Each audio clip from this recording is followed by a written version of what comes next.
घर में करकरा का लगन चले हमहू सब लगाने के कार्यक्रम को आई दिल्ली पहुँचलो हैं। विवाह पंचमी से हो बितले एखने बड़ा ही सुंदर गीत सुनावक ले जा रहे छी कि पूर्णिमा पश्चिमा से अरे लई सुंदर दूल्हा जुड़ा बेलकली है। चाची कनी एक बार हाँ सब ताली बजाबी होता। जुड़ा बेलकली है, जुड़ा बेलकली है, सासू अपनी नयनवा जुड़ा बेलकली है, सासू अपनी नयनवा। पूर्णिमा पश्चिमा से एलै सुंदर दूल्हा जुड़ा बेलकली है, जुड़ा बेलकली है, सासू अपनी नयनवा जुड़ा बेलकली है, सासू अपनी नयनवा।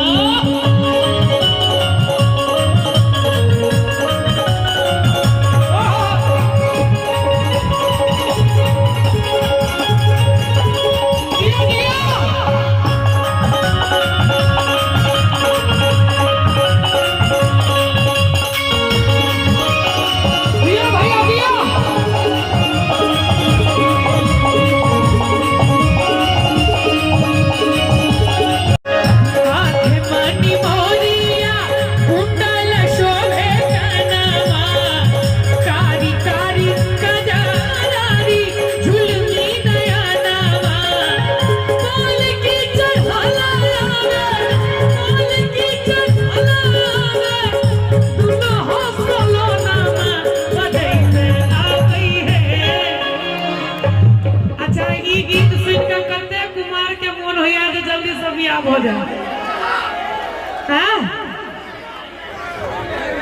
अहाँ के नहीं होइए अहाँ किया रात में कारी चश्मा पहिरने छियो बजैते आबै है कनी चारू दिस से ताली बजबाक चाही। बजैते है आबै है सतारा पिया बजनिया बजैते है आबै है सतारा पिया बजनिया जुड़ा बेलकली है सासू अपनी नयनवा।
अरछी परछी सासू हेलैली अंगनमा सुबह सुबह होवे लागल मंगल गनमा।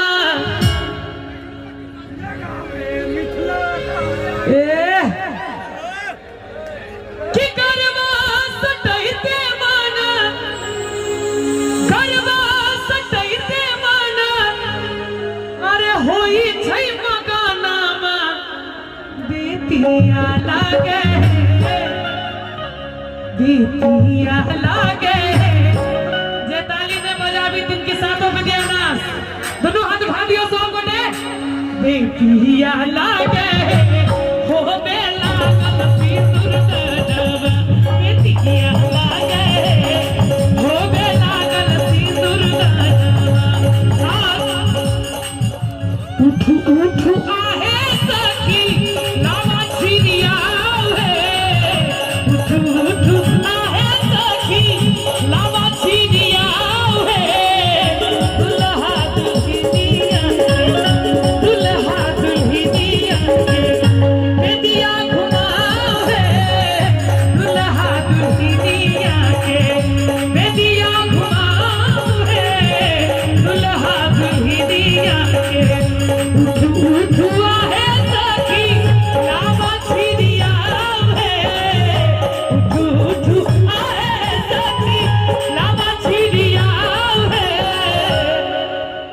चाची नीक लगे है कि उठू उठू